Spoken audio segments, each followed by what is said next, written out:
Assalamualaikum warahmatullahi wabarakatuh. Baiklah anak-anak, kita lanjutkan materi statistika kita. Kemarin kita sudah membahas tentang diagram batang, diagram garis, dan diagram lingkaran. Sekarang yang kita akan bahas itu tentang histogram. Di mana histogram ini gambarnya itu berbentuk sama seperti dengan diagram batang. Tetapi di antara dua batang itu berdampingan atau saling berhimpit, bedanya di sana. Adapun langkah-langkah dalam membuat diagram batang itu, pertama, kita menggambar sumbu horizontal untuk nilai dan sumbu vertikal untuk frekuensi. Artinya kita menggambar koordinat kartesius. Yang kedua, menggambar persegi panjang untuk setiap interval. Alas persegi panjang menunjukkan panjang kelas C, yaitu tepi bawah kelas sampai tepi atas kelas. Sedangkan tinggi persegi panjang menunjukkan frekuensinya. Sama seperti kita menggambar diagram batang kemarin ya. Nah, di atas setiap persegi panjang dapat ditulis frekuensi masing-masing agar histogram mudah dibaca. Untuk lebih jelas, Ibu lihatkan gambarnya langsung. Ini gambar histogram. Kalau di sini disebut nilai, garis vertikal, sumbu horizontal, dan sumbu vertikalnya adalah frekuensi. Ini frekuensinya. Nah, kalau kembali diagram batang, itu batangnya itu terpisah antar tiap batangnya. Pada histogram, batangnya itu berimpit. Dan nilai pada frekuensi diletakkan di atas batang-batangnya. Oke.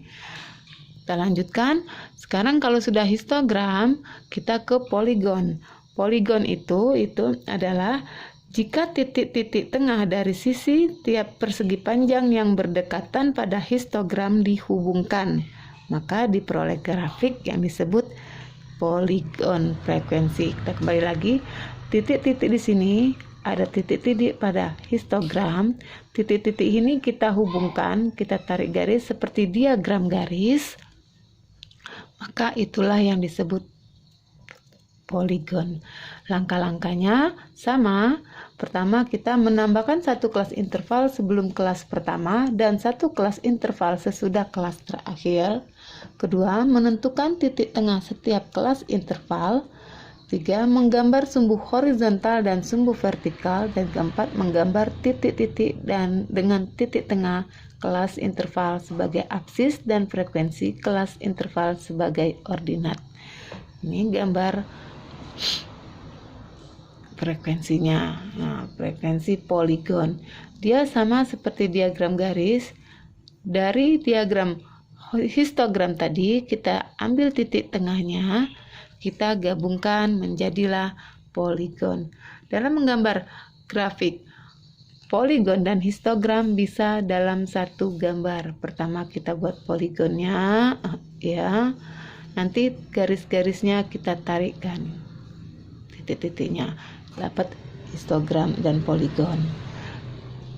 Terus OGIF itu adalah tabel distribusi frekuensi kumulatif yang disajikan dalam bentuk kurva yang disebut distribusi frekuensi kumulatif atau OGIF.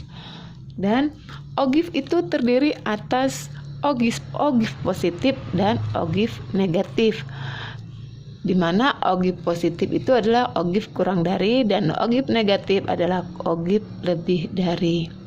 OGIF positif dibentuk dengan menghubungkan titik-titik dengan tepi atas sebagai absis dan frekuensi kumulatif sebagai ordinat. Sedangkan OGIF negatif kebalikannya. OGIF negatif dibentuk dengan menghubungkan titik-titik dengan tepi bawah sebagai absis dan frekuensi kumulatif sebagai ordinat. Agar lebih jelas, ini gambar diagram OGIF-nya.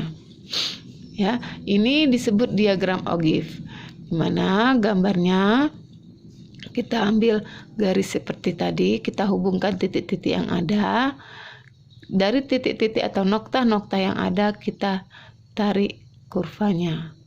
Ini OGIF positif. Kalau OGIF negatif dari atas ke bawah. Itu saja ya. Semoga bisa dipahami. Wassalamualaikum warahmatullahi wabarakatuh.